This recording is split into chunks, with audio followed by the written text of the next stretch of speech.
नमस्कार विद्यार्थियों। द्वितीय वर्ष के पहले प्रश्न पत्र में रीतिकाल के कवियों को शामिल किया गया है। उन्हीं रीतिकाल के एक प्रसिद्ध कवि बिहारी हुए हैं। बिहारी के कतिपय दोहों और उनके जीवन परिचय को हमने इससे पहले वाली कक्षा में पढ़ा था। उसी क्रम को जारी रखते हुए आज हम उनके 6 दोहों का अध्ययन यहाँ करेंगे, उसकी व्याख्या और उसका अर्थ समझने का प्रयास करेंगे।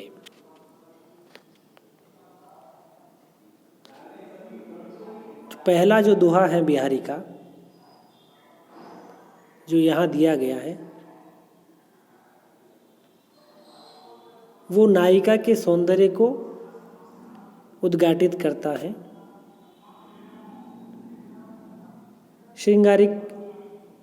श्रृंगारिकता इस दोहे का प्रमुख गुण है, जो कि रीतिकाल की प्रमुख प्रवृत्ति भी रही है। बिहारी लिखते हैं अपनी बिहारी सतसई में,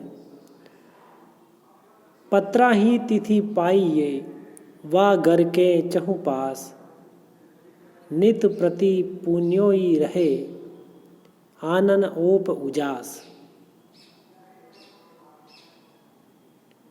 नायिका के मुख का सौंदर्य, मुख की आभा, उसका तेज इतना अलौकिक है, इतना सुंदर है, इतना प्रकाशमान है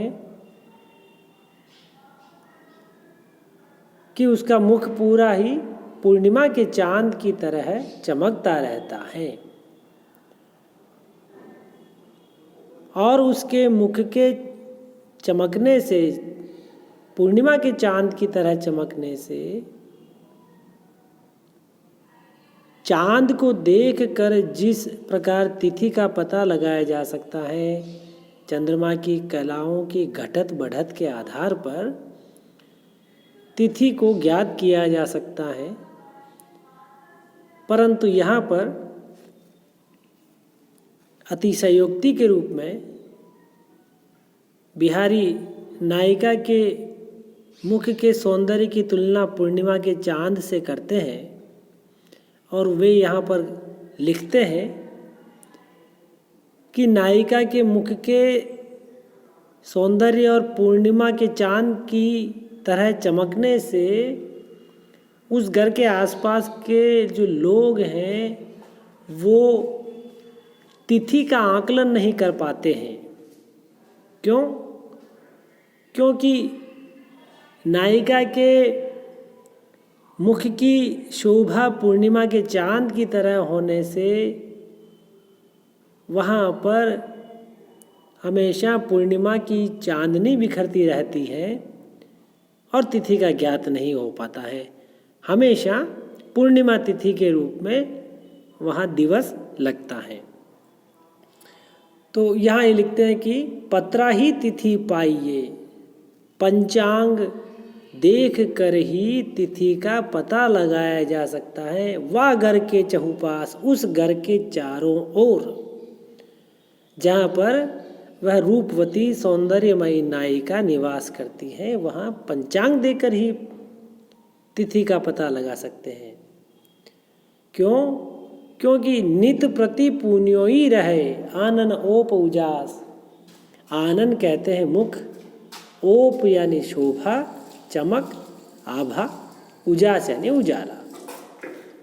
और नायिका के मुख की शोभा चमक जो है पूर्णिमा के चांद की तरह होने से वहाँ पर हमेशा पूर्णिमा की चांदनी बिखरती रहती है और लोग जो है तिथि का पता नहीं लगा पाते। तो इस प्रकार ये अतिशयोक्तिपूर्ण यहाँ पर वर्णन हुआ। दोहा ये छंद हुआ और ब्रजभाषा हुई। अगला जो दोहा है वो गोपी और कृष्ण के बीच की जो लीला है उसको इंगित करता है। गोपियाँ कृष्ण से बातचीत करने के प्रयास में कृष्ण की मुरली छुपा लेती हैं और आपस में एक दूसरे को इशारा करती हैं और कृष्ण से सौगंध खा करके कहती हैं कि हमने नहीं ली है, और मना भी कर देती हैं। तो वही यहाँ पर शब्द चित्र एक उभारा है, बिंबात्मकता यहाँ दिखाई देगी हमें इस दोहे में कि बतरस लालच लाल की, अरे मुरली दरी लुकाए, सोह करे बोहनु हसे, देन कहे नट जाए। बतरस लालच, बातों के रस का पान करने के लालच में, अर्थात बातें करने, कृष्ण से बातें करने का जो सुख है उसमें भी रस है।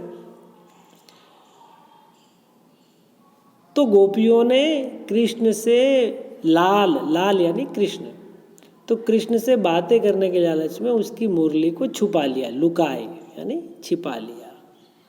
सोह करे बहुनु हंसे, देन कहे नट जाए, और सोह करे वो इशारे भी करती है, सौगंध भी खाती है कि हमने नहीं ली है।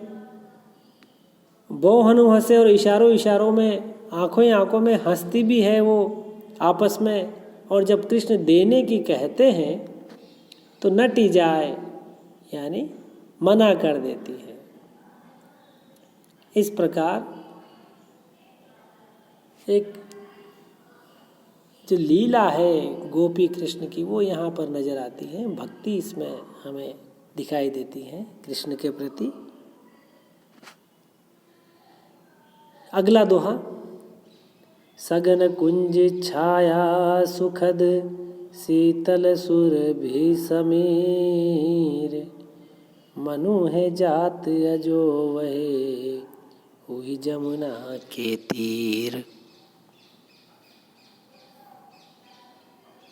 जिन सघन घने कुंज वृक्ष के बगीचों की छाया में, जहाँ पर शीतल सुगंधित हवा जो सुख देने वाली है वो बहती है, उस दृश्य को देख करके बिहारी के हृदय में भाव उमड़ते हैं कृष्ण के प्रति, उनकी भक्ति के प्रति। कि सगन कुंज छाया सुखद, शीतल सुरभि समीर। शीतल सुरभि यानी सुगंधित। तो मन वे जात अजो वह, आज भी मेरा मन, एक साधक एक भक्त का मन आज भी वहीं खींचा चला जाता है, वही जमुना के तीर, उसी यमुना नदी के किनारे जहाँ कृष्ण अठखेलियाँ और विहार करते थे, सघन कुंज वृक्ष के बगीचों में जहाँ उनकी लीलाएं चला करती थी, जहाँ वे रमण किया करते थे, वहीं भक्त का हृदय जाने की आकांक्षा करता है। तो यहाँ पर भक्ति रस से सराबोर ये दोहा दिखाई देता है। सुखद शीतल सुरभि समीर, ये इसमें हमें अनुप्रास अलंकार प्रतिलक्षित होता है।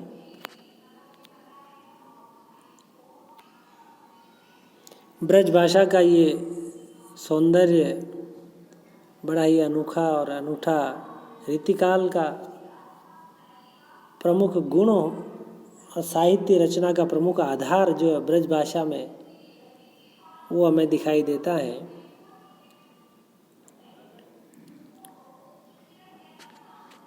आपने सुना उसके लिए बहुत धन्यवाद।